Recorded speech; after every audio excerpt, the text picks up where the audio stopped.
Start. 3, 2, 1. Let's go. This is the 19th episode of Commentator's Curse.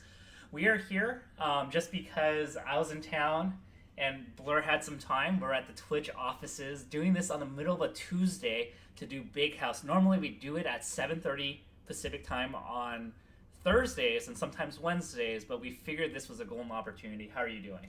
I'm great. This is actually our second or third time doing an in-person one. I think this it must be second time. Yeah. Well, the last time we did, everyone really liked it when we did it in person. In person is always a little bit better. You guys get to see our beautiful faces interact with each other. Of course. As we talk the good gospel of Melee.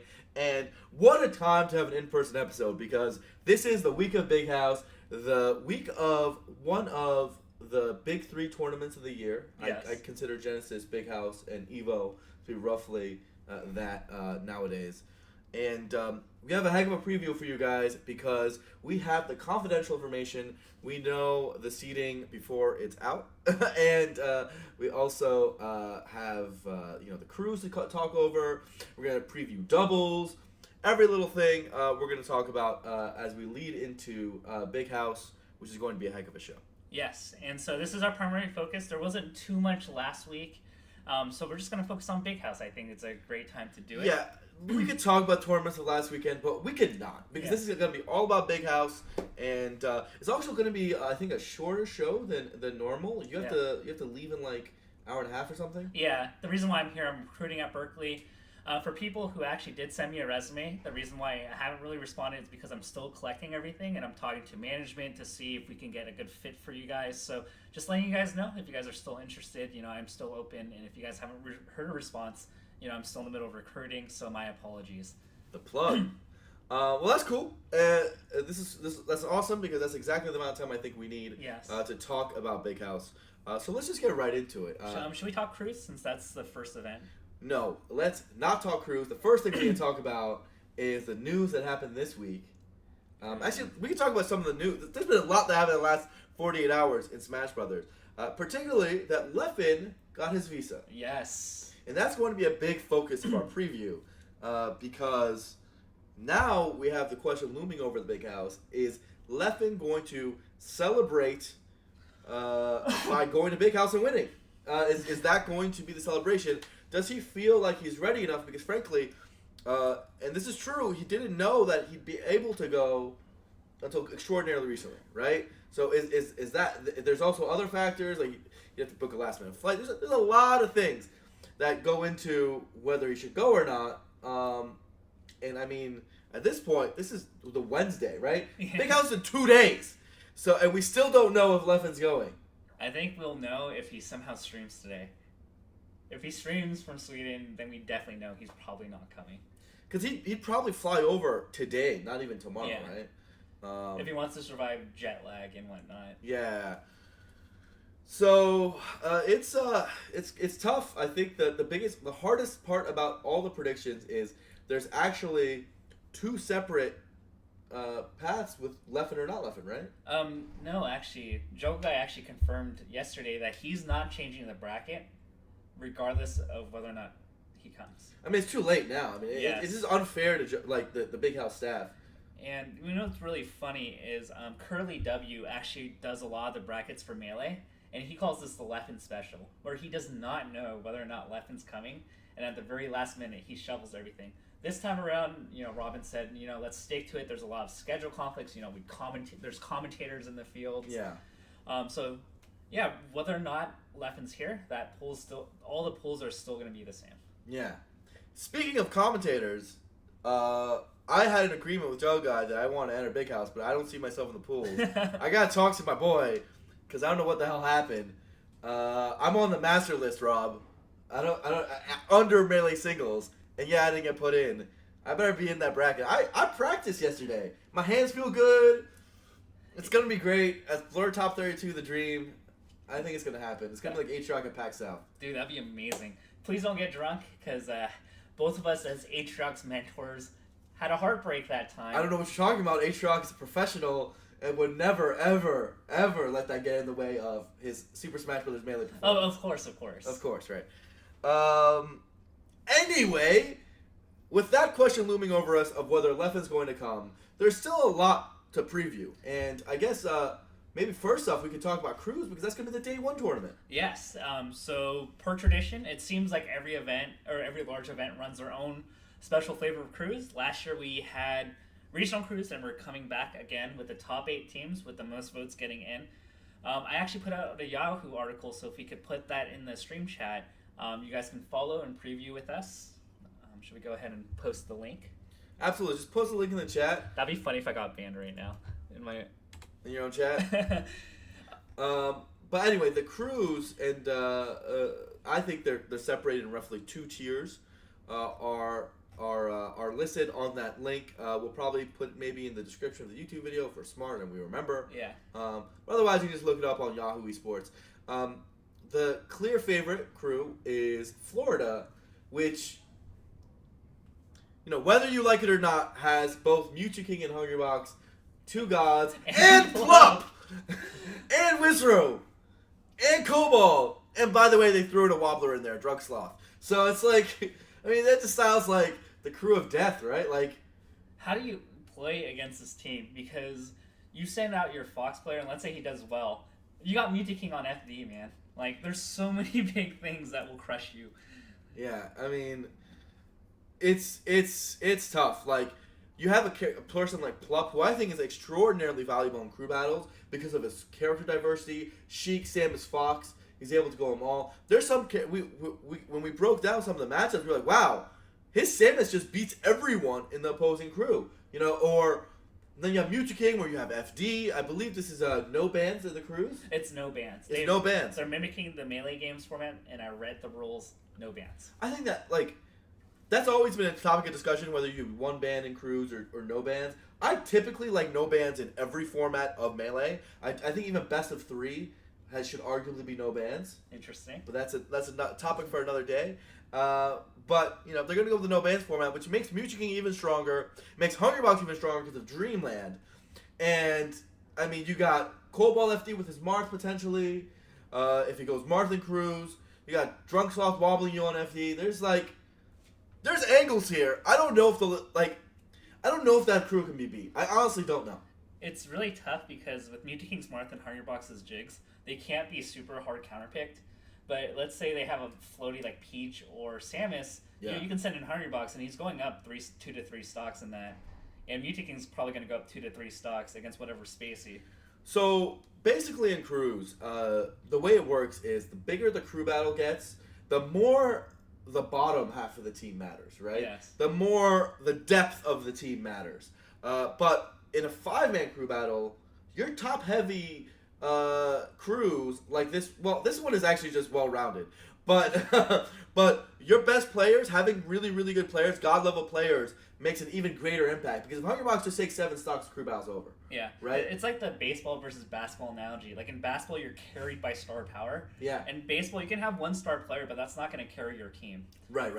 In baseball, you can make up a star player's runs with a better core-based team. Yes. And basketball, you can't make up not having Tim Duncan. Yeah. With Spurs are not going to be as good this year, unfortunately. So, if we're going to go off the sports analogy, this is definitely the Warriors. They picked up Mewtwo King Durant. They picked up Durant, and everyone's just kind of like, how did this happen?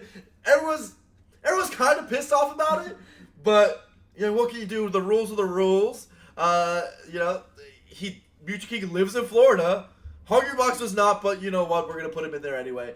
So they got that going for them, and going to be very difficult to beat that. But I'm not going to say, look, they're the prohibitive favorites. I think there's over an 80% chance they're going to win. I agree. That percentage goes down significantly if Leffen goes, and we have a European crew of Armada, Leffen, Ice, Professor Pro, Android, and as their backup, Vandy Angel. Now, keep in mind, if Leffen doesn't go, Vandy Angel replaces him, and I think that crew is actually, probably 4th best. But I think with Leffen, that's the 2nd best crew, and can can beat Florida on a good day if all the cards go right. I think the big thing here is whether Armada and Leffen or Mewtwo King and Hungrybox are stronger. Because if Armada and Leffen can let's go positive in that interaction, then they can win it. And so it's definitely very interesting because they're not if you look at their characters, shouts to Shek. I need to talk to them about that. But I mean, they have like 3.5 foxes on their team, so you do also run the risk of your foxes just not going up to par either. So. Yeah, and that happens a lot. I think this crew, as strong as it is, even with Leffen, is still a lot worse than Florida for a few reasons. So we talked about how Plup Samus can be dangerous, and this is one of the crews where you look at it and you're like, what is Leffen going to do against Plup Samus, even if he's there? What is Ice going to do against Plup Samus? What is Professor Pro going to do against Plup Samus? Maybe they put Android against it, but I don't really know. Like that, I don't know if he knows that matchup. I'm assuming Plup Samus still beats Android, right? Yeah.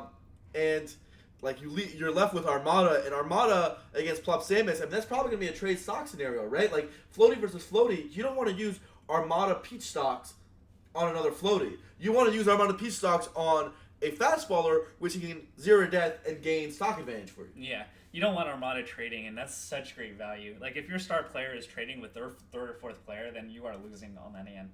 Yeah. And then you think about it, maybe Armada even has to go Fox, because Hungrybox is in the crew, and if Armada goes Fox, everything for them gets a lot worse. I think they most likely have to have Leffen go against Armada, or against Hungrybox, which is why Leffen is so important for this crew, is without him, their Hungrybox answers go down a lot, because then Armada's forced to go Fox, and then Armada's Fox probably gets countered by Plump. So it's like all those factors leading in make me think that Europe just doesn't match up well against Florida, even if they had Leffen. But then they have a hidden weapon here, because if Professor Pro can go even with Hungrybox, which, we've seen that before, that can be huge. So the role players are going to have to play a huge role here. Now, when Professor Pro did beat Hungrybox, and that's what you're referring to, yeah. It was before Hungrybox got significantly better. I mean, it was after the coaching situation happened, right? I don't know. I don't view, because when he beat him in September of last year, right? Yeah, it was a year ago. I don't view the Hungrybox to be the same. Like, I don't view Battle of the Five Gods Hungrybox to be the same as Paragon LA Hungrybox by a wide measure. I agree. By a wide measure, right? And I don't even know if I view Hungrybox now as good as Battle of the Five Gods Hungrybox, to be fair, right?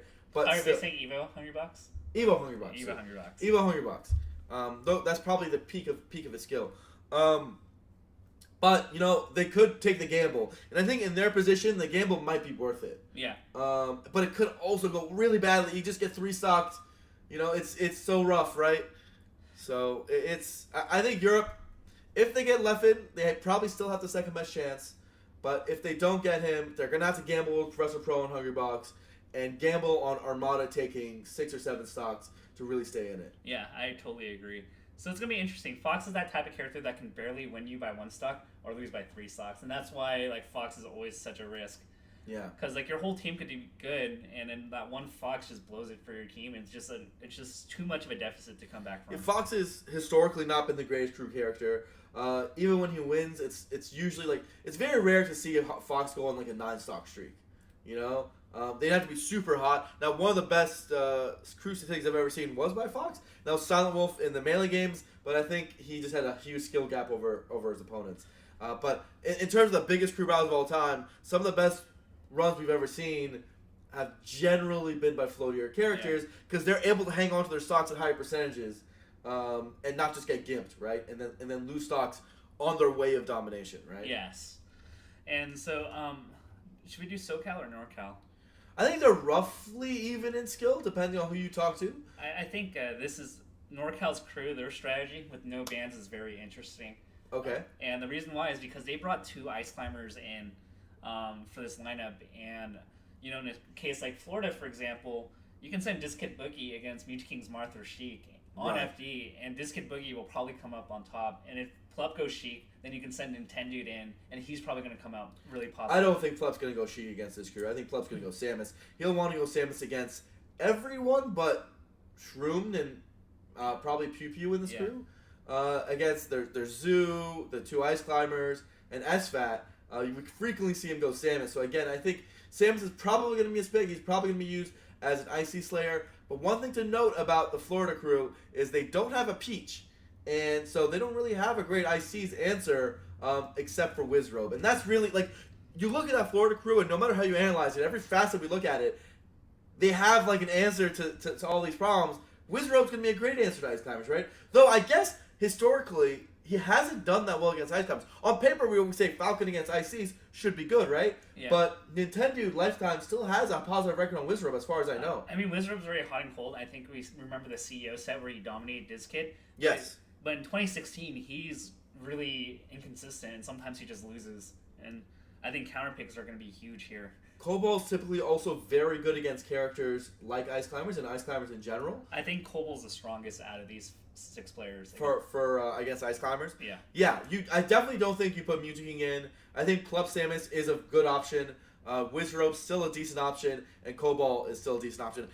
Either way, I don't think, other than if you put Mewtwo against this kid, the expected value isn't negative enough that Ice Climbers are going to destroy their crew. Yeah. But, it could go disastrous. I mean, Mewtwo King, we have fond memories of him in crews just losing. Right. If I was the NorCal coach, I would, and I would never be that, I would try to get an early lead, maybe by putting in one of the heavy hitters in first, so that you can counterpick this kid into Mewtwo King, right? Because realistically, if they lose the lead, and if they, for example, lose game 1, they're probably not gaining it back, and they're going to lose counterpick advantage, and so they're never going to get a chance to choose this kid into Mewtwo King. Yeah. Rather, they're going to be the ones who's going to be forced to put this kid in a scenario which they don't want him in. I think it's going to be really interesting, and this is where one possibility I could see Florida losing is that their decision making, because they've typically gone by Hungrybox, hasn't been the greatest, and they somehow convinced Plep to go Sheik and Mewtwo King Marth, and they slot them in poorly. That's the one possibility I could see. That's true. Florida has been known for pretty bad crew decision making and coaching in the past. I wonder if Hungrybox is still going to take the reign, or someone else in Florida is going to step up and realize, enough with this. We can't have this anymore. But, I mean, I look at the personalities. Is Mewtwo going to step up? Is Wizrobe going to step up? Is Cobalt really going to get in his way? I don't think so.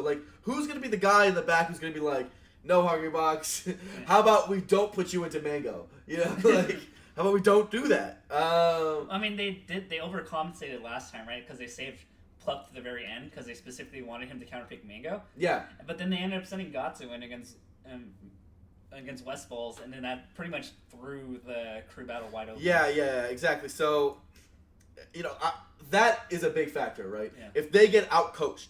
Getting out, in crews, I think, of course, it matters in bigger crews even more. But in crew battles, the decision-making and the coaching and getting the right matchups and stage combinations that you want and picking the right players, all those factors are huge in a victory, right? I think the expected value changes by 3 to 4 stocks with good coaching versus awful coaching. Yes. It matters a lot. And I think if you look historically, you can see crew battles where you can easily argue one side is more talented, but still lose because of that factor. The MLG one is probably the best example, where the East Coast crew had, I think, 3 gods against just Mango, yeah. And they still lost! They didn't have the depth, but it was still really, really, really crazy. I mean, they could have sent in Duck there, and it would have, washed away Mango, and... Yeah. There's a lot of mistakes in that crew battle. But looking at this one, I do think NorCal, if they're smart and they send in either Shroomed or Pew Pew in first to get a good lead, save SFAT for Hungrybox, use Nintendo Discord smartly, preferably against Mewtwo King, they have an outside chance. Yeah. Now, it's a 10% chance, but they have an outside chance. Yes, so it's going to be interesting, and, if Florida blows this is, probably one of the greatest meltdowns of crew battle history, if there ever was such a thing. Yeah. They convinced the Chios to allow someone who doesn't live in the region to be a part of their crew. If they don't win, oh my god. Okay, anyway, we're going to talk about the motherland. Southern California, the greatest region in the world, has Mango, West Balls, Lucky, SUJ, MacD, and the alternate is Hugs. This crew is really interesting because it is really well balanced, right? And if things go right, and if they gamble the right ways with matchups, they can also win. So their strategy is very interesting in that they also have what they view as their answer to Hungrybox. That's probably going to be Lucky. I think they're going to set in Lucky against Hungrybox. They're not going to use Mango. Yeah, I agree. They usually, and they did that last year too, where they slotted Mango for someone else. Actually, they sent Mango against Hungrybox last year, but Mango's, on the Falco grind, probably untested, I guess is a good word to say, against Puff. So, I mean, he can wreak havoc, and in Cruz, like, he's just confident, and that's a huge that's the huge X factor here, is how confident you are. Here's the, Mango is one of the best crew battle players of all time. He has a very long resume of being a strong player in Cruz, but how can he really be that good against the Florida crew, which has Plup, Music and H-Box? Realistically, how many stocks can he actually take? Like, is the max 6? Like, if the max is 6, I'm not sure if SoCal wins. Even if he takes 6 of those, right? Like, it's against those 3 players. Like, even if he outperforms, he goes roughly even with those guys, right? Like, how is he supposed to do that much better? I think he can even go negative. I think the main thing is they have to be really strategic. So if they send Mango in, he kills Plup by +2, and then fights Muta King, Marth, right? Yeah. And you can send Johnny in on Dreamland on Muta King's Marth, and you have to keep pushing that forward momentum over. But if they fall behind, then this is going to be disastrous for them. So that early lead that you talked about is going to be huge. Yeah, I think very likely we're going to see West Balls in first, because they're going to make the hard read. Again, they're the gamblers. They have to gamble with their strategy. They're going to gamble that Hungrybox isn't going to go first. And I think they're also going to gamble that Plop isn't going to go first. That Florida's going to save those 2 big threats. And then just put West Balls in. Hopefully they get a Cobalt or a Wizrobe. If Florida starts with Cobalt or Wizrobe and SoCal gets West Balls and they gambled right, if they made that hard read that Florida's not going to save their threats, then they have a big chance. Yeah. Like, because West could go +2 or 3 on that. If he plays against Cole's Fox, it's going to be so destruction. Yeah. Destruction. Now against Marth, it will be but he'll probably still win. He'll go positive. And against Wizrobe, I mean, he'll definitely go at probably +2, right? Yeah. +1 or 2. So I still think, that sounds like the soundest strategy. If they get hard red and Hungrybox goes in first, then they at least can maybe try to make up ground with Lucky, but they're probably going to be in the back foot from then on. If I was on Florida's side, I mean, I would start with one of H-Box, Muta King, and Plup. I think you take away that option. But regardless, these teams all have like a fighting chance. I think like those 3 crews all have like a solid 10 to 20% chance. I would actually win. I actually send in Plup first if I were Florida. Plup first? I mean, he doesn't lose to anybody. He doesn't lose to anybody, and I was actually expecting to do that last year, and they somehow went Wizzy Gatsu in that. You can never expect Florida to make the right decision. So. And I was like thinking, well, they've been sending in West Balls first every time. Maybe they make the hard read and call out Plup, who is magnificent in Chic Falco, but they didn't do it. So let's see if they kind of make the adjustments this year. Should we go to the lower half?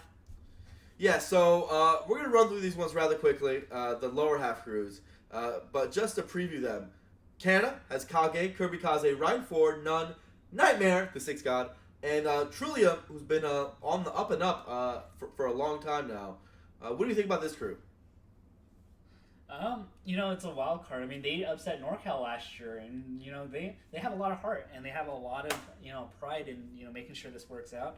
I don't know if Shroom will not have energy again and somehow blow it. For those who missed it, this Canadian crew beat a stack. We just talked about NorCal being one of the top 4 crews. Maybe we should have said they're one of the top 4 crews, because last year Shroom showed that he can't beat Kage, apparently, of all people. He got 2-stocked on a counter pick. He got destroyed. Yeah. It was really bad. This Canadian crew, I mean, they could go far. I mean, they're not going to win, obviously, but can they? The big question with these bottom 4 crews is, can they take a set? I think this crew is very likely going to be matched up against either Europe without Leffen. The brackets aren't out yet. Right? I'm not sure. It's actually like counterintuitive. I know they put the top 4 teams, away from each other. Yeah. But I don't know who they got paired up with. Right. And it's based on restrictions on schedule and if they have other conflicts. Interesting.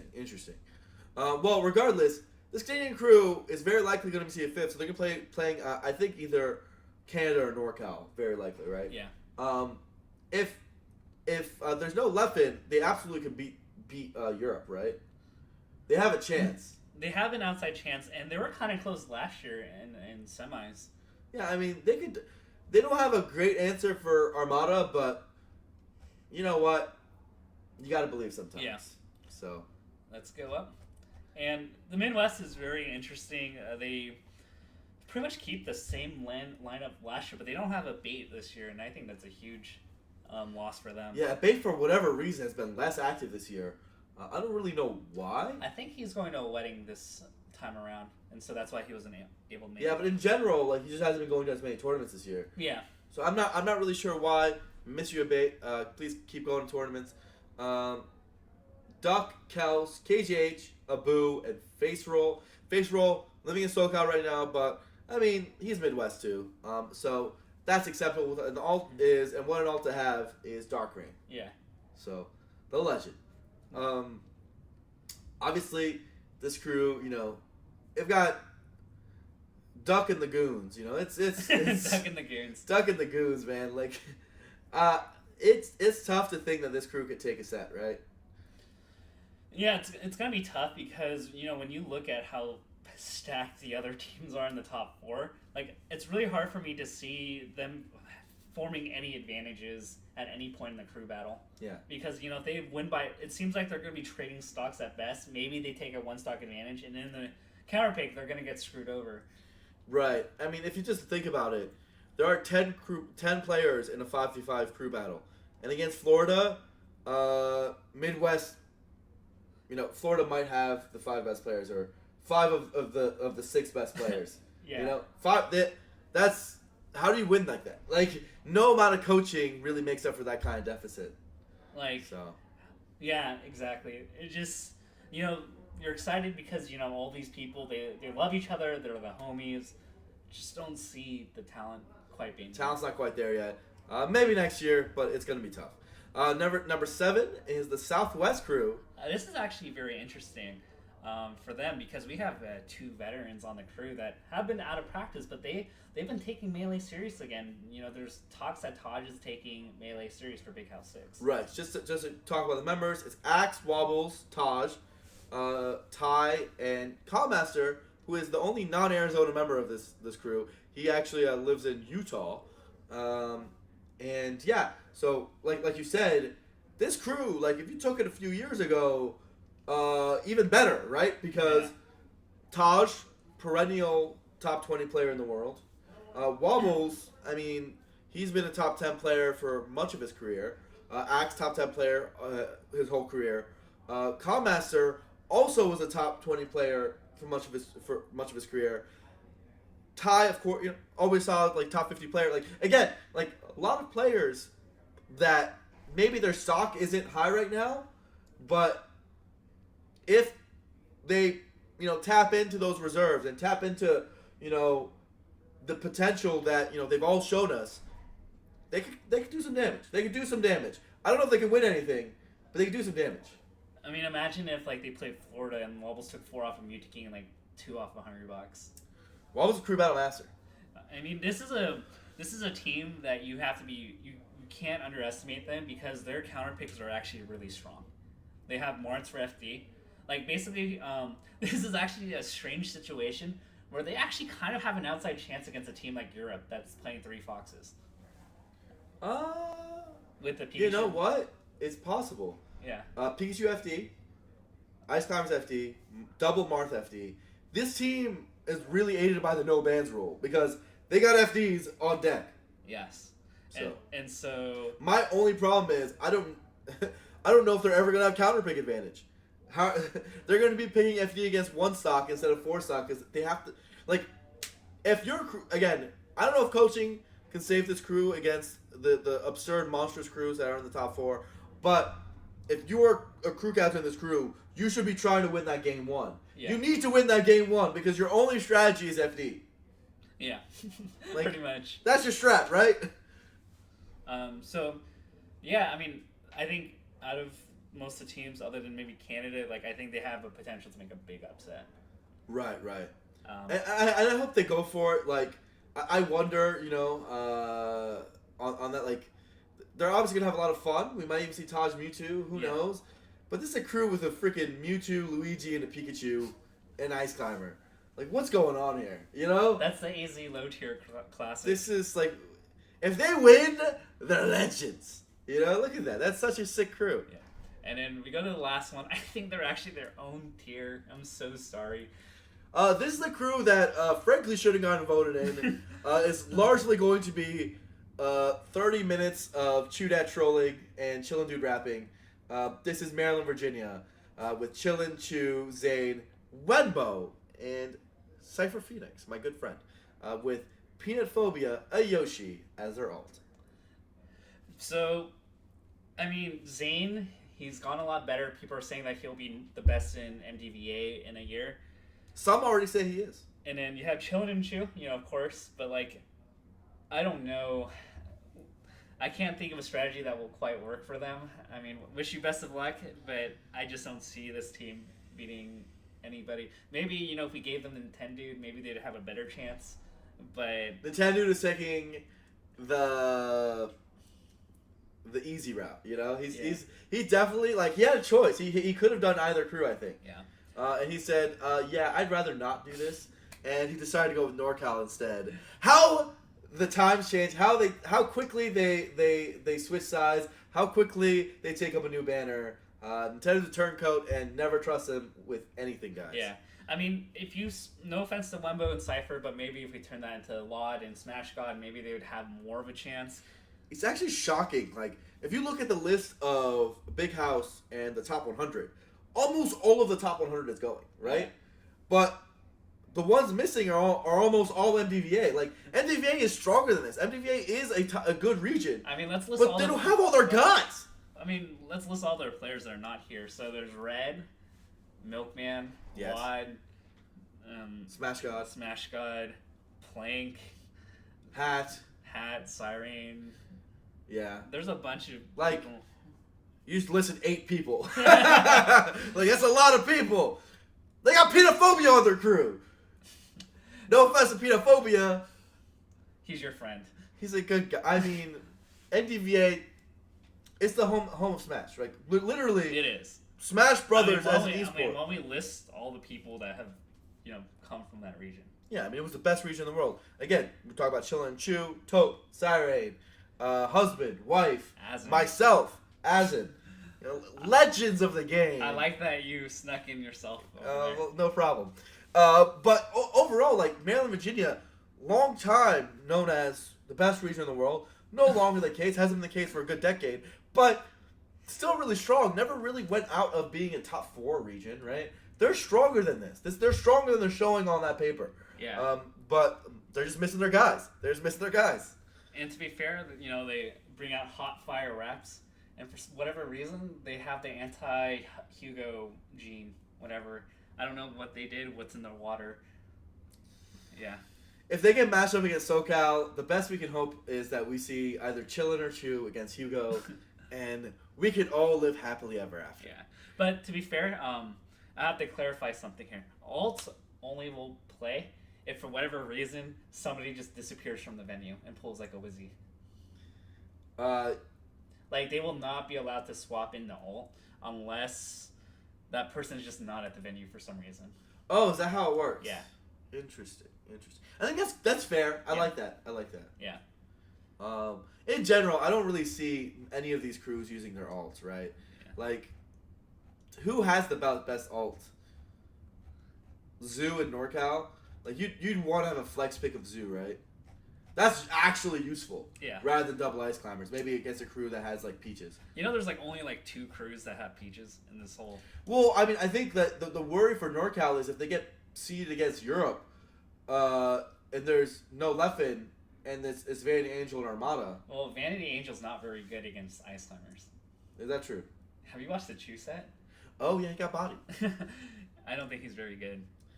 Well, there you have it. Well, let me say this. He's not very good against ice climbers before somebody takes me out of context. I think he's pretty good, just not against ice climbers. Another thing to mention, though, is we're talking about Peach against the NorCal ICs, but Nintendo and DizKid are extraordinarily good against Peach. Yeah. I'm not even sure if it'll work, right? Those guys are really good against Peach. You can't just throw any other Peach at those guys and expect a W, right? Even Nintendo took Mac D to Game 5, so... Yeah. It's not as free as we once thought it was. Right. That matchup's been evening out over time, so I don't know. Obviously, we're not saying VA is bad, guys. We're just saying that he did not perform very well against Ice Climbers. Yeah, probably doesn't have too many Ice Climbers of like the top 25 level. Yes. Yeah, so yes, that's Cruz. If we have to pick, for betting men, we'd probably put our money on Florida. I think that's just the reality of the situation. But I'm going to put my money on SoCal. Let's go. All right, you got heart. Let's go. Let's go. All right, should we talk doubles or singles next? One last thing.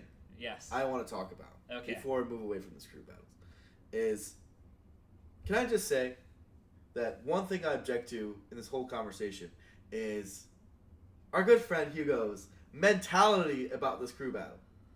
First of all, he's salty. Apparently he's so salty he's not going to be the coach. And he says he's actively rooting against SoCal because he feels like SoCal has hubris and needs a wake up call to really understand, something like that. He thinks that losing would be good for SoCal. And something I'll say about that is losing is not. If they lose to NorCal or Florida, that is never good for SoCal. And no scenario, and no man should ever think that. No man, woman, or child should ever think that. So I don't really understand what his weird protest is about. Hugo is genuinely a good enough coach to listen to me whenever I tell him what to do. So I would love if he coaches so that I can tell him what to do and he can take credit for it. So please, Hugo, see the light, listen to Blur, and coach for SoCal. Someone needs to wrangle in Mango and Wes and Joey. Those guys, they're all over the place. They can't be handled. They need a Hugo handler, a grown man, an adult, an elderly figure to really guide them to victory. I think the main thing is I have to establish motivation factors for each of the players in SoCal. Johnny and Mango are like the least interested in this crew. I have to tell Johnny that if he wins, that's 4 buy-ins at the Commerce for him to play with. I'm going to have to talk to Johnny and say, dude, this is 4 buy-ins towards your bankroll. It's funny because, in deciding how to make exhibitions more impactful for players, make them want to play exhibitions more, over time we say, you know what, let's introduce this compendium format, let's add a pot to it, respect the player's time by putting a real pot to it, and we did that, and we still have these kind of issues. Just like, guys, we're paying you to play. Just sit down, hold the controller, and die, Just like, this is freaking, come on, Johnny. All right, should we do doubles first and then cap it off with singles? All right, let's talk about doubles real quick. There's a lot of good teams at this event, I gotta say. Right. So running through the major crews, I think we did a little bit of a preview last episode, so I think we're going to run through this one rather quickly. Armada Android, Mutiny Hungrybox, SFAT Pew Pew, Plop Westball, Shroom Allen, Mac D Ice, Lucky Reno, Chillin' Chew, SJ Lovage, the old school team that actually won Big House 1 teams, so that's a former Big House winner. Axe Taj, old school Arizona team. They used to be really good together. They used to be very, very good together. Drug Fox, Sweet Light, interesting duo. And then Fruit Loop, Dark Atma, and DJ and the Moon. I have to say that Drug Fox and Swedish and Fruit Loop and Dark Atma are 4 players that constantly get put under the radar in teams. If you look at their results, they're consistently putting out amazing results. Maybe not to the tier 1 results, but they're just right behind them usually. Right. Other crews, if we just look down the list, I'm looking out for are, I think, I'm curious to see how Duckaboo do long term. I think Samus Puff is a really dangerous good team. Unfortunately, I think they might just lack a little bit of individual skill in that individual team skill, I should say. Yeah. In that they might need some time to develop as a team, but that is a team to watch out for. If 1, maybe 2 years from now, you're looking down and seeing them in top 4s, and wondering how they grew, you can follow them now. Other teams to look out for, I think Kage UCM, I think, is going to do pretty well. Kage UCM is going to do. Samus Ganon could do pretty well. There's some character counter picks that do they do poorly against, but they also have some that they do extraordinarily well against. I also think that Nun Nightmare. I saw them playing friendlies with each other on Nun's stream, and I think that could be a long-term team combination. Actually, Falcon Marth. I mean, that's the Ken Isaiah team, right? Along with Falcon or Sheik Marth, right? Yeah. There's potential there. I think Nightmare, he's one of my picks for Rising Star. And last I checked, my last few Rising picks have been Plop, Suisha, Light. You know, we've only been getting hits after hits. I think Nightmare is going to keep getting better. He is approaching the game the right way. Nightmare and None could be a good up-and-coming team. And finally, Toph and Scar. The boys! Let's go. The boys are teaming together. Let's see how they do. Yeah. And then Pro and Vanity Angel, I think Fox Peach is a really good team. Zanguzan and J-Flex, I believe, can They do okay. Results. They do okay. Pro and Vanity Angel, they've been teaming together for a while, right? They're like consistent teammates, right? I'm not 100% sure on that. I think they've had some experience. I'm not fully sure off the top of my head. Well, either way, I mean, Peach gets a buff in teams. Pro, I think, has a style that morphs its well to teams. It's cool to see that crew come out. I like it because it's, both UK players. They're making like an ultimate alliance, and they're going to go after it. I think that team long term is probably a really good combination for them, as long as VA keeps traveling, right? And if VA keeps traveling, then Pro has a good reason to keep him as a teammate, right? Yeah. And then they become a super duo that could stand the test of time. But going back to the top level discussion of teams and who's going to win that, I think those crews are interesting to watch to see, those teams are interesting to watch to see who exactly is going to rise up over time and find the right pairing and all that. But ultimately, the top level is going to be decided by who wins between Armada Android, Mutiny Hungerbox, and SFAT Pew Pew. The three teams I think have a chance to win. So now we know the seeding. In winter semis, SFAT and Pew Pew are going to be playing Mutiny and Hungerbox. So Armada Android got seeded first. Yes. Personally, I don't think that's correct, but they did win the last big house, so respect is given and respect is earned. Yes. And so that actually gives them a huge leeway because I think, there's a kind of a bit of a drop-off after PewFat where you have Plub Westballs and Shroom Allen in that 4th and 5th slot. So it's a big deal.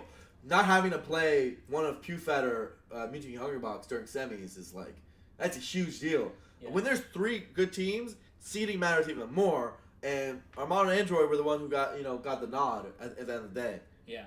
So I can only really see. I think it's reasonably safe to say that they're probably going to make it into winners finals, unless Westballs just literally plays out of his mind. I don't see that happening. What's interesting is, in my seeding, in my head, I have Mutiny Hungerbox, PewFat, then Armada Android. So I actually have it flipped a little bit differently, right? As far as who I think has earned the seeding in my head. Yeah. Because Armada Android, the only top tier team they played this year was Ice Left. They haven't done enough. They haven't done enough this year. Yeah. Yes, they won last big house, and I understand that's worth. But they lost to Ice and Leffen at B6, and that's the only top tier team they played in the past year. Right. So, I don't know. I understand the logic of, hey, when they were last in the States, they won, and I get it, but they haven't done much this year, and I'd expect. I expect they could get upset, right? They could, if there's a crew of those 3 that can get upset by a Plop Westballs or a MacD Ice or Shroom Allen. I guess MacD Ice isn't going to face them. Yeah. Or Shroom Allen. I don't think Shroom Allen's going to beat Plop Westballs. I also object to the fact that Shroom Allen is 6 seed instead of MacD Ice. Isn't MacD Ice... That's going to be better than Shroom Allen. I mean, it's not close to me. I think they might be going off last year when Shroom Allen team, they did pretty well. They did do pretty well, but Ice, people gotta respect Ice as a top tier teams player at some point. I think on paper, I give it to MacD Ice. Right now, I'm saying, I agree with you. I do think... I think MacD Ice is the 4th best team here. I actually agree with you. I think they're better than Plop Westballs. And interesting enough, because they're in the 6th seed, SFAT Pew Pew into winners semis is not a given. I think MacD Ice can potentially take that. MacD Ice can absolutely beat SFAT Pew Pew. The fact they're seeing it, Shroom Allen can't beat SFAT Pew Pew. They've played it a million times, and Shroom Allen absolutely cannot do that, right? Yeah. Not even close. But MacD Ice can. MacD Ice is a scary team. That's a scary, scary team. That has potential to be a long-term team. You know what was something that could have been really scary but didn't happen. So Mango in teams, he has a reputation to not enter or sign up and then later ditch his partner. Yeah. He asked Plup actually to team with him, and Plup denied. Wait, who asked? Mango asked Plup. Mango, and Plup said no. Yes, or he did say no. Yes, that would have been a scary team actually. How that happened. That's good. We just ignore that. Sorry, a pop-up box came up. Yeah, sorry. So why did he say no? Because he ditches his partner half the time. So you're flipping a coin basically to see whether or not you actually get the. I respect that. Yeah. I actually respect that a lot. I think it's interesting. What do you think goes inside the mind of Hungrybox with choosing to team with Plup or Mewtwo? Because back in the day, he used to pick Plup every time if he was available. But now it seems like he picks Mewtwo every time if Mewtwo is available. I mean, I think if I remember history, they have historically, always fallen like second place to Armada-based teams, and maybe he feels like he has a better chance with Mewtwo. They handle the Armada-based teams than with Plup. Guys, by the way, I'm just quickly reading the chat. People are saying Alan Shroom is effing amazing. Blur. Yeah, I think they're amazing. They're not better than MacD Ice. Yeah. I think they're still really good. I think they're probably the 6th seed of this tournament, something like that. Yes, they're probably 6th seed. They're definitely better than Lucky Reno. They're definitely better than Chill and Chew. They're a 6th seed of this tournament, right? But they're not. Dude, Ice just won SmashCon. Yes, he did with Mewtwo, very good team player. But he just won SmashCon, and do we need to talk about how good MacD is in teams? Yeah. Are you serious? We don't need to. We don't need to. But if you look at Shroomed and Allen's results, I did do the team's research, and the reason why I couldn't put Shroomed or Allen higher was because you look at their placings, and then you look at what that team beat. They haven't really beaten any good teams. Right. At Genesis they did well. But what teams did they beat? They didn't really beat anybody, right?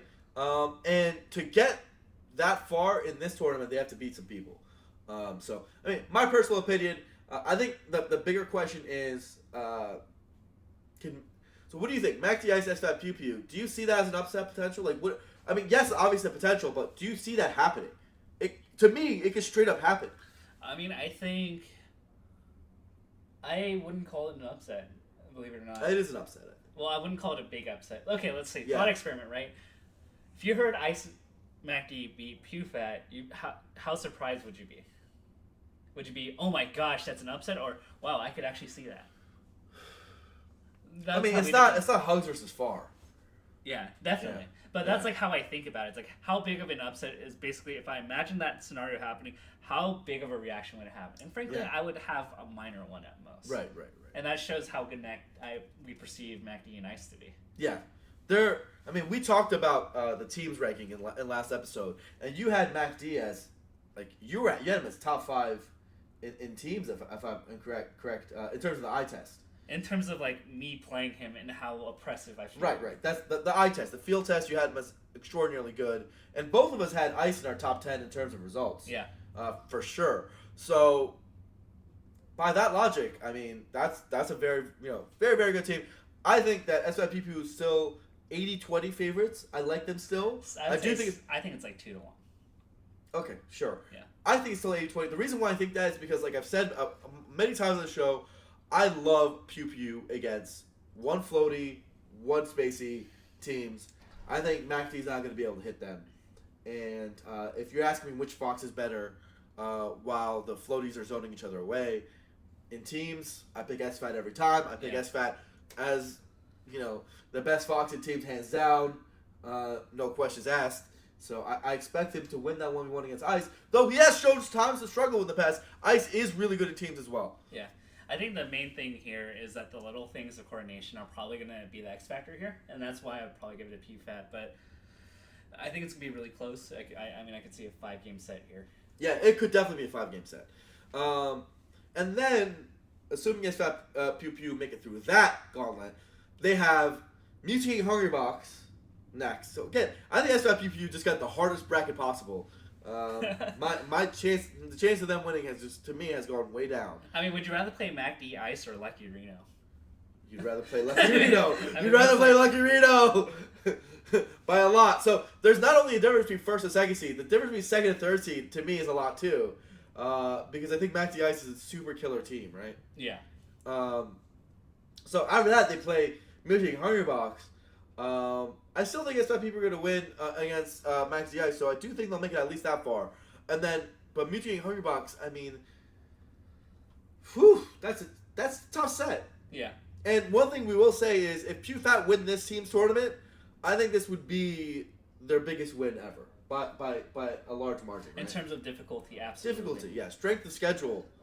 You talk about it. This is a tough. It's one. like the Leffen 4 Goddess route in singles, where you have to go through like everybody. Yeah. This is exactly what SFAT and PP would have to do. Yeah.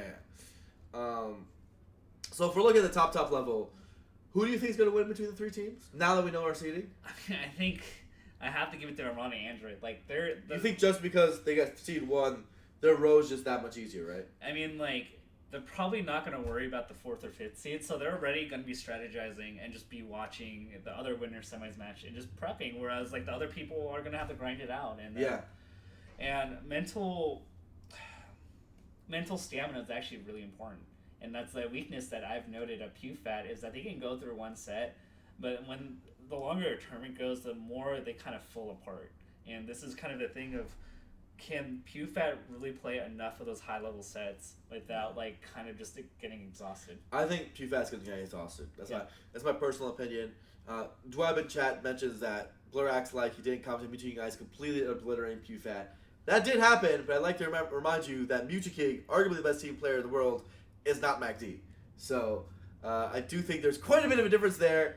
I think that because it's earlier in brackets, going to help them too. But yeah, I think PewFat's just going to get exhausted.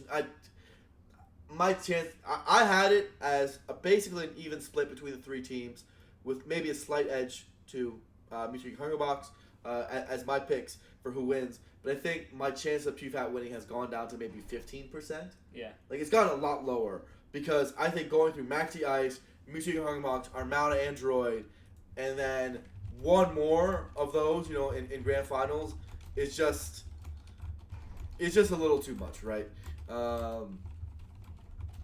It just sounds like it's too much to handle for those guys. They get exhausted. I don't have them as my favorites. I think Mewtwo Hungrybox, though they have to beat both PewFat and Armada Android, I still have them because I think they're just the best team of the lot. If I had to pick, I'm going to go with the 2 God combo. But Armada Android, yeah, their percentage just went up a little bit. I totally agree. So, 1 second. So, Edwin Budding's saying, like, I'm putting out a false narrative, but, like, the big thing is I've watched PewFat for the longest time, and the longer their sets go in general, the worse they do. Oh, he's saying that he's talking about the Smash Summit losers run that they did. Yeah, but, like, if that's the only thing that you could point to, whereas I have data over every other tournament. So, I mean, it's the big discussion about losers bracket, right? Yeah. Is it, do you get exhausted because there's more matches, or do you build momentum? Well, like, I've talked to PewFat about this a lot. Like, I always go, like, okay, what was going through your mind when you lost that Game 5? He was like, yeah, like, we just ran out of juice. And this is me just talking to them repeatedly, and we're just like, yeah, like, we just ran out of stamina. And that's been a reoccurring issue for them for the longest time. This is just me talking with them. Yeah. And noticing that SFAT's not making the same type of plays anymore. He's not playing as smart, and he's autopiloting. And that's a consequence of just being exhausted. Again, we're talking about eye test. Everybody might have a point in terms of the data because they have done some losers run in the past. But for me, I also do see that PewFat, when they're hot, is maybe the best team in the world, right? Because when they're hot, it's when you see Pew getting down airs that you're just like, you can't believe it. They're doing team combos between, of the opponent's stocks. When one teammate is dead, there's a 2v1 scenario. They take that out so faster than any other team I've ever seen. They literally take whole stocks out in like 5 seconds, right? Just between, the guy trying to respawn. They're so fast with it. And when they're hot, it's just that happening back and forth. It's evisceration. It just looks beautiful to watch, right? But at least from the eye test, I do see that go down a little bit. It might not be that factor. Maybe we're interpreting it wrong. But for me, forgetting whether that factor is true or not, I mean, they're going to have a hard time beating those teams if they're hot or not, right? Like that's just a hard path, right? Yeah. So I have to. Yeah, I just think that I'm not like. But Bunny has a good point, John. He says like they're not losing a Plump and Axe because of stamina, Imo, and they lost a Plump and Axe if you remember. Yeah, but like he's pointing to exceptions to the rule, and if you look at the 3-year history of PewFat, I'm pretty sure the data supports me, and it's more like cherry picking. It's like he's cherry picking arguments against me. Like it's like when like a random like top 200 player says, yeah, I beat DJ Nintendo, so I should be top 100 because I have 2 data points. When like the normal trend is like, no, that's not the case. Okay. So that's like my argument. Okay. And this is for me just because I always like love to break down PewFat's mentality. Like after they lose a game, after they win a game, I just go like, okay, what's your mental state at, or like what happened, and they'll just basically tell me like, yeah, like we just got tired. Yeah. Okay, well, we're going to move on from doubles. We talked about a lot in the last episode, so if you want to see some more detailed analysis, you can look at the last episode of Commentator's Curse. But I think we're going to move on to talk about singles. This singles bracket is as stacked as they come. Maybe even more stacked if Leffen makes it. He is seeded in regardless. Yeah, I think that tournament's going to be rather crazy. We pretty much have everybody. There's a list, maybe someone can link it in chat, which has all the top 100 players who are going to Big House listed. It's basically everyone going, with like rare exceptions. I think we have like if Leffen goes like 26 of the top 30 from last year's rank. So it's like, it's everybody. Everybody's going to be there. Whoever wins this tournament is a true champion. There's nothing you can say. Everyone's there. You either win the Big House or you don't. Yeah. And to run through the seeds if you want to, since again, people don't have access to that right now. So we'll just run over the top 8. So in order, Hungrybox number 1, Armada 2, Mango 3, Leffen 4, Mutaking 5th, Plup 6. Why is Axe 7th? Alright, that's its own mystery. Axe 7th, SFAT 8th, Westbowl's 9th, Shroom 10th. Interesting. Maybe there was some other conflict? Yeah, I'm not sure. It's probably like a regional thing. Sometimes at those numbers it matters less. You got to keep that in mind. Like the difference between 8 and 9 seed doesn't matter that much, right? Because 8 and 9 seed play each other anyway. Yeah. So yeah, 8 9. You guys got to remember that about seeding. You can't be so particular about the numbers. 8 9 is effectively the same thing because they play each other, and then you have what you have, right? So often it's a matter of who 8 plays in top 16, who you want 9 to play in top 16, and whether that's a regional conflict or that's a matchup you want to get. So yeah, that's fine, right? I think having Axe as 8 is very arguable. I think SI should have been over Axe. That's a surprise to me. So I mean, if you wait, excuse me, this is the difference between 7 and 8 seed, not 8 9. Yeah, I'm reading that wrong. It's because you were looking at the columns and not the seating tier. So Me. I think it actually does make a big difference. Yeah, there isn't a difference between 8 9, but there is a difference between 7 and 8. There is a difference there. It's still not that big a deal. I don't know. I'm not as particular about that one. I think the double seating is the one that's going to truly matter. Yeah. I think single seating, it's just frankly less important in this case. So I think when you have 3 good teams, it matters more than in this where everyone's good. And then I think that also people are complaining about Leffen versus Mutating as a 4th and 5th seed. Whether or not you have one person as 4th and the other as 5th, it's very negligible in difference. So like in what was it, the round of 16, the difference is that one of them plays the 12th seed and the other one plays the 13th seed. And 12th and 13th seed is very much not a difference. Yeah. So like they're pretty much playing the same thing. Yeah. Okay, so what's this like? So Leffen going, Leffen not going changes everything, right? I mean, it gives. If Leffen doesn't go, Ice gets a ridiculous bump into getting a pretty straightforward route into 9th place minimum. Because Leffen and Ice play each other in round of 16. Correct. Okay. So you're gonna have a Euro regardless. Yeah, I mean that's really good for Ice, right? And actually, this is actually kind of funny. So if Hugo, I believe, passes, let's see, I'm trying to do the math in my head. If Hugo can beat Gatsu, I believe, in the round of 32. That's asking a lot. He would actually play Leffen. And we could see, the run of the century. We could see. If Hugs doesn't have to play Leffen, then he plays a significantly lower seed. So like Hugs could get to ice, and he could make quite a big of a run. So we can see winner semis Hugs. Yes. Oh wait, no, not that far. Winners quarters against like. Winners quarters. Yeah, you're right. Yeah. Because that'd be the 4 or 5 matchup with Mewtwo King.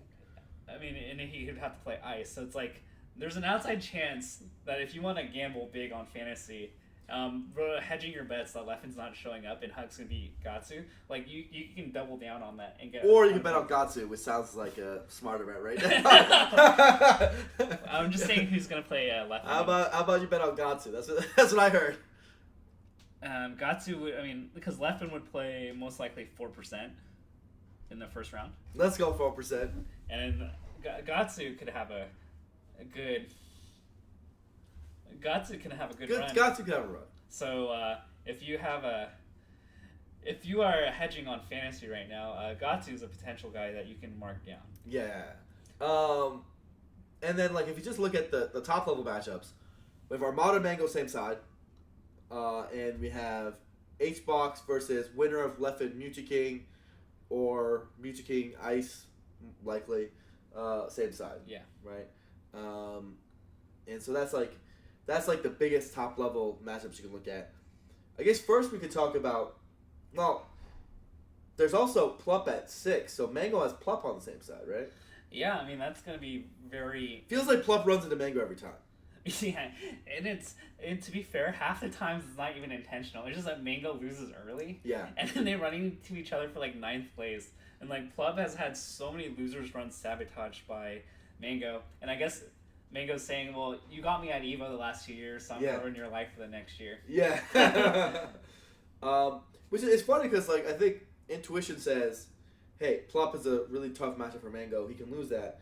But we're at a point where, yes, as true as that is, he can lose that. Yes, it's true. Mango can absolutely lose that.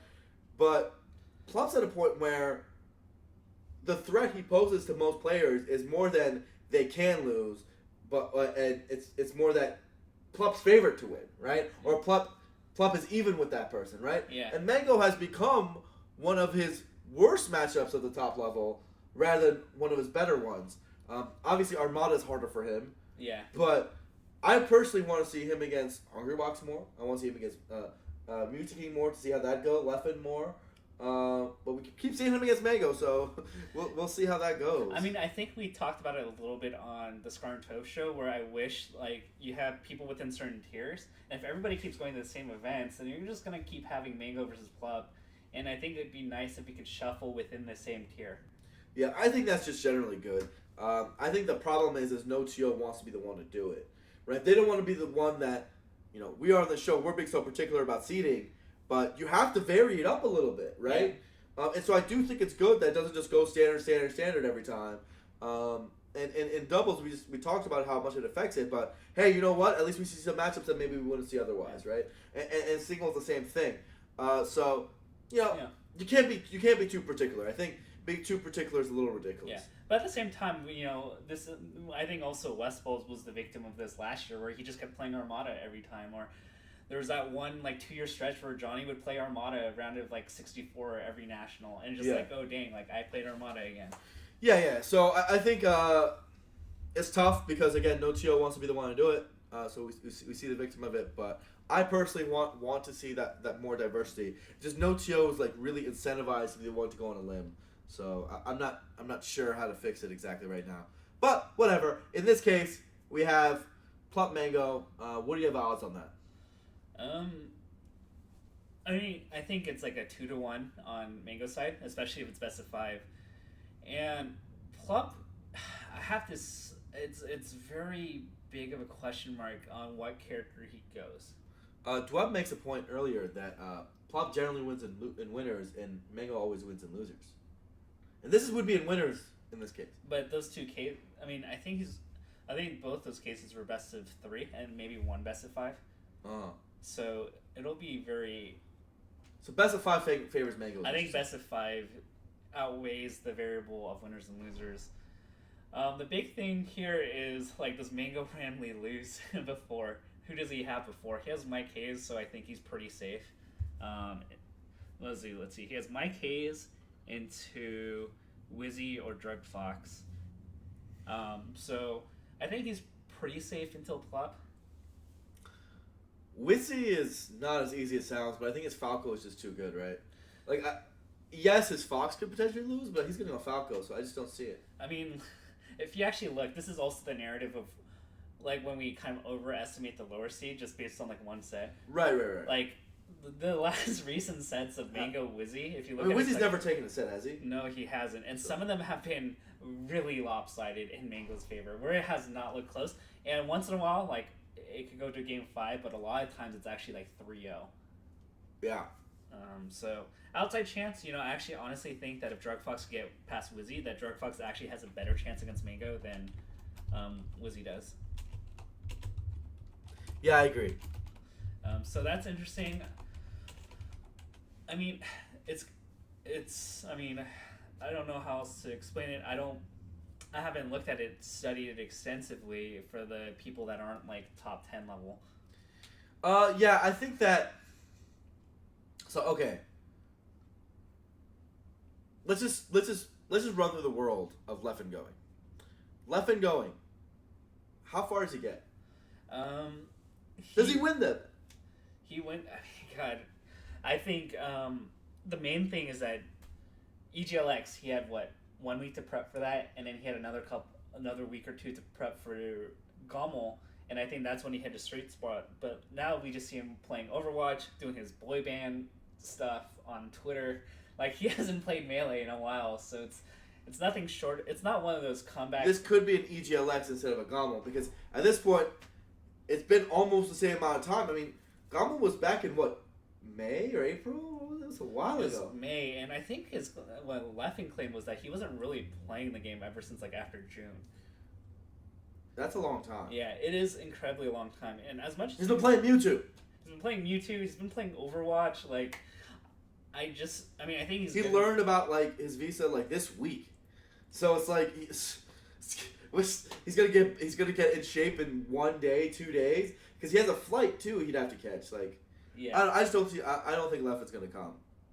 Yeah, and if he does, apparently he went to a local today. He played Fox, according to EDAV in the stream. Yeah, but I think he needs more prep than that, and I think it's a kind of a sign of disrespect to say that Leffen can come back and compete against the other 4 after 3 months of absolutely no practice. Yeah, and those other 4. I mean, last I checked, they're really good. They're pretty good at this game. I mean, I think he's reasonably safe to pass through Hugs in the round of 32.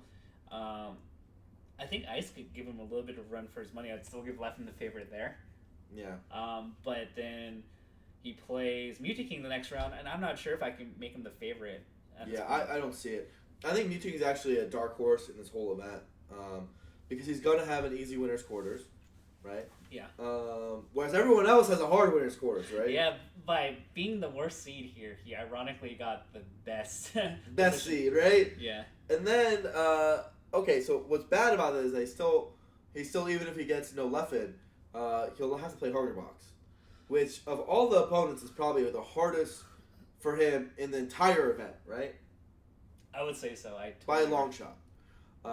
So for me, based on how this is all shaping out, I have my bet's still getting stronger and stronger. Hungrybox, because I see Hungrybox Mewtwo King as a winner semis. Hungrybox winning that.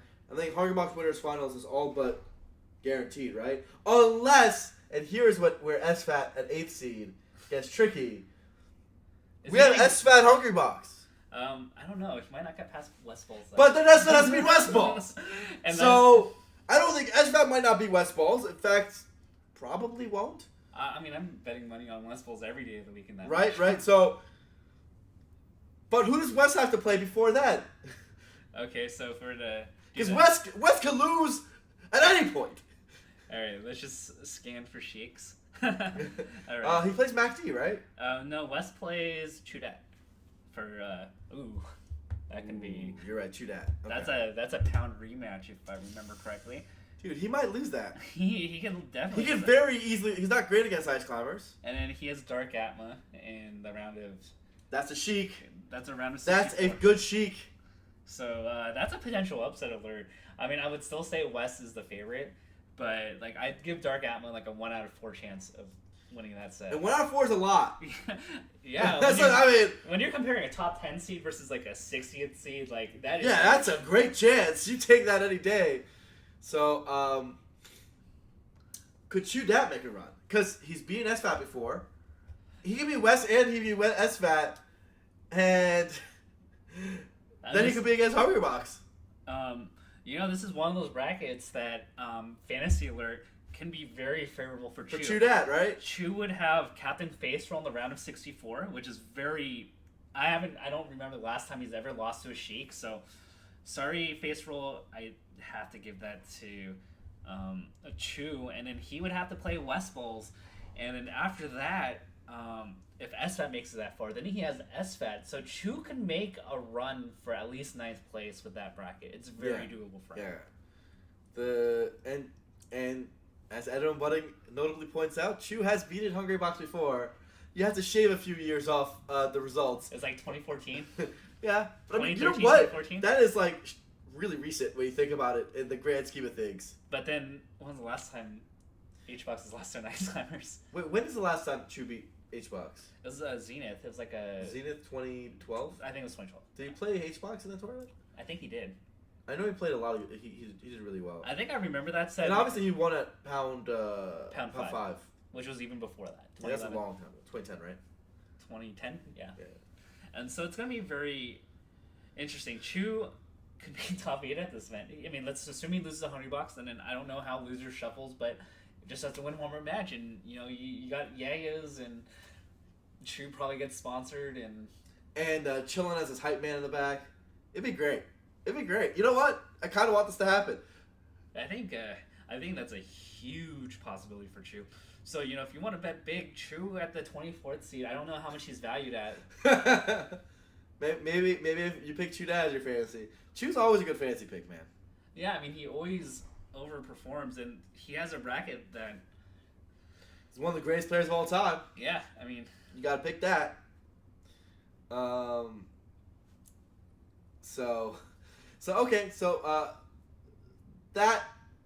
That kind of opens up the roof for him. But Hungrybox, they still feel like, okay, so unless SFAT makes it through that gauntlet, right? Where West or Chu, whatever, he gets past that.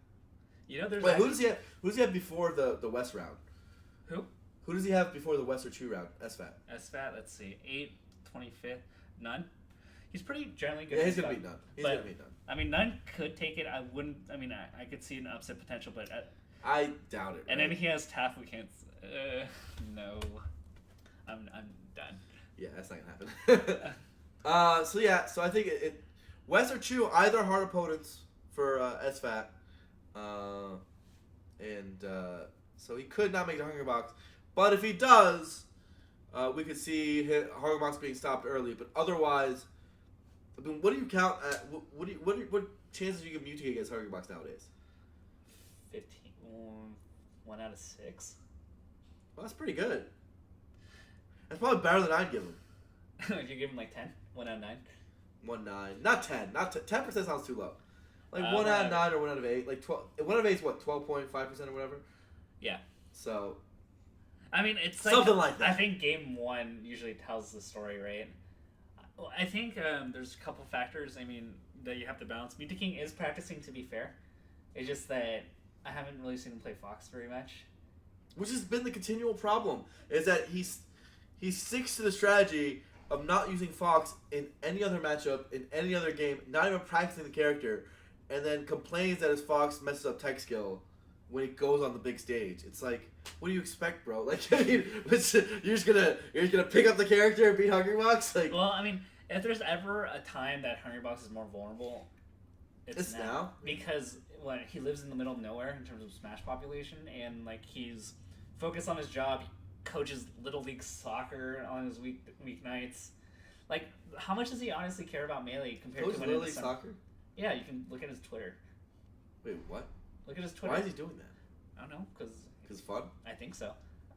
Imagine like coaching little kids. I think it kind of seems fun. I think it's fun. Yeah, those kids, dude, they have the worst coach in the world, man. He's gonna start putting like making roster adjustments, doing counter picks. He's gonna be like switching out rosters, and then all of a sudden, you have Gatsu in your crew. And you're like, what's going on? Oh no! It's so Coach H-Box, man. Dude. Coach Box. It's just the main thing you tell them in soccer is just stop clumping in towards the ball. Can you teach little kids that? But I actually have another interesting match in winners round of 16. Pew Pew versus H-Box. Oh. If Pew Pew can beat Duck in the round of 32, which I think is very doable, although Duck it's doable, but I mean, it's not. It's not a cakewalk. It's definitely not. I mean, what is that? 50-50? I'd say slightly Pew Pew's favored. 55-45. Something like that. If Pew Pew can get to H-Box, they went to Game 5 last time at CEO. They did, and famously that Apex set, sure, it was a while ago now. Pew Pew could do that. Yeah. Those are definitely in Hungrybox's way. Now let's talk about Armada and his story. In general, I think what's crazy about this tournament, going into it, is in many ways we talked about how we're kind of low on all of the gods, right? All of them at this moment. Hungrybox, we just talked about how he's focusing on Little League soccer coaching and, and how much that takes up his day. Armada hasn't been to many events this year. Hasn't really done much when he has been for like a good 6 months now. Mango. All right, well, you never know with Mango. And then Leffen, we don't even know if he's coming. Mewtwo King wouldn't shine, but like it's hard to ever bet on Mewtwo King because he generally doesn't win majors with many gods in them. So I mean, I think he's really safe for top 5 or top 6. Right? Mewtwo King, yeah. I think Mewtwo King's gonna make top 5, but he's gonna win. Yeah. That's tough. I actually like him for top 3. I think he's gonna run Dr. Box, lose, and then I like him for everyone else. Even Armada? No, I think he's still like a 2-1 disadvantage against Armada. But that I said top 3, right? Yeah, definitely. So. And what was it? There was some other thing. So Armada's bracket, it's pretty, honestly, straightforward. Just shows how consistent Armada is against everybody else. Yeah. Most likely Money Mike, and then Ladandis, and then Swedish, and then Axe or Shroomed. And yeah. I think the interesting thing here is that both of them want to meet Armada really bad. And I would actually love to see Shroomed Armada in NTSC. That's something we haven't seen. Last time was, I believe, PAL at DreamHack, where Shroomed actually took a game in PAL. And, in PAL, of all places. It's so hard. That matchup, I mean, as a Sheik player, do you think Peach wins in PAL? I think Peach definitely wins in PAL, because you can get it. What consequence does Peach have for shielding? Like, nothing. I get a grab. Nothing. Once in a while I get a grab, and the other times I miss, and if I do get the grab, I get down throw. I mean, there is an argument that Peach wins NTSC. I know Armada really likes that matchup. Not just like, and Armada jaws for Peach all day, right? Yeah. Like, he genuinely just thinks the matchup's fine. I think the match is reasonable. I just think Armada's at another level. I mean, for sure. He knows the matchup way better than anyone else. Like, I think Sheik wins in NTSC. I think that Peach's at Armada, the reason why they're losing is because they're not hitting as hard as Armada does whenever they get an opening. And, once Peaches start doing that, it's a lot more even. But I think the way most Peaches play, I think Sheik is pretty reasonably favored in NTSC. Yeah. Having said that, until it happens, I don't see a Sheik beating Armada. Like, Shroom Armada just seems... I think out of all the Sheiks, I think Shroom probably has the best shot. Why? He grew up on Allen and Azusa. And, like, even when you watch the way they approach Sheik, like, you watch Pleb Sheik and Mewtwo King Sheik, Dwan knows how to get in much better than everyone. I'd say Pleb has the best chance. Have you seen Evo? Yes, I did see it, but... Pleb's amazing, but what practice... Pleb's amazing. But what practice does he get against Peach? True, Look, I love Azusa. I think Allen and Azusa are great players, but... Armada. Yeah. Is that really practice for Armada? I think Armada is literally so many tiers ahead, and especially in that matchup. I think as players, Allen and Azusa, great practice, Peach practice. Yeah. But in that particular matchup, Armada plays it so much better than everyone else that I'm not sure there's any practice that helps. I mean, that's analogous to what Fox Hungry Box, right? Right, like, no, the other puffs are good. It's just Hungry Box is so many levels above, especially in the Puff Fox, Yeah. that I'm not sure if playing against other puffs even helps that much. That's true. You know? Like, you can get your up throw pairs more consistently. But, I mean, there's something to be said that, like, knowing where Peach is really vulnerable and can't do much just because she's a bad character in certain aspects does help a lot. And that's where I worry about playing against Armada, is that he doesn't seem to know where Peach is weak. Right. It's tough. I think, still, I think Armada's path is pretty clear-cut. The Armada Mango is... If Mango makes it to him, Mango, of course, as we've discussed plenty of times in the past, yes, he only has Mike Hayes in the earlier rounds, and then after that he has Drug Fox or Wizzy. So I'm pretty sure he's going to make it. Yeah. I don't see Mango dropping up until that. And then Plup is the hard one. So Plup is really the one that could stop Mango, right? Yeah, I mean... But the other one's almost impossible to stop him. So we're probably going to see Armada Mango, and recent results, I pick Mango. I have to go Mango too. And yeah. I mean, I think the one thing that is a big dilemma in this what character am I going to play against or play as? That's what Mango struggled with last year in 2015. It's like, do I go Fox or Falco? And I think he has a good idea of what he wants to do. I don't know if Armada's figured that out yet. Are we going to see the Mango Marth? I mean, definitely. Like, yeah, right. Why would he not go Marth on FD? Like in the best. There's no reason not to. And I think the big issue here is like, how confident does Armada feel in his Fox? Because he is 0-7 in Fox does against Mango. It's like come to the point where it's like, dude, like. I think he's still confident in his Fox. I think he's wrong. I agree. And then it's just like, at what point, how many games do you have to lose before you finally realize that this may not be the matchup for you? Yeah, and this goes to a general theme of analysis that we've been talking about, is that it's weird because once you get to the tippy top level, people can switch characters pretty fluidly because they're just so good at the game that they're able to take their inherent knowledge of the game and the game mechanics, apply it to a new character for a few months, and be pretty good. But what's harder is to deal with the second wave of when people try to analyze you, figure you out, understand your approach on the character, and start to encounter strategies for you, and then taking your secondary, effectively, who you actually have, your knowledge, is maybe not as deep. It's still a little shallow, and being able to play the counterplay war, right? Yeah. It's one thing to just surprise people with your new style and your shallow-ish understanding of the character, right? But it's another thing to be able to then take that and go deeper and play the counterplay and be consistent with it. And not saying that Armada's necessarily dealing with that because he's been a Fox for a good while now, but I do think that is a worry. Is his Fox gradually getting figured out by the field? Is it just that he hasn't been going to enough tournaments to keep it warm? Is he having a hard time juggling the two characters?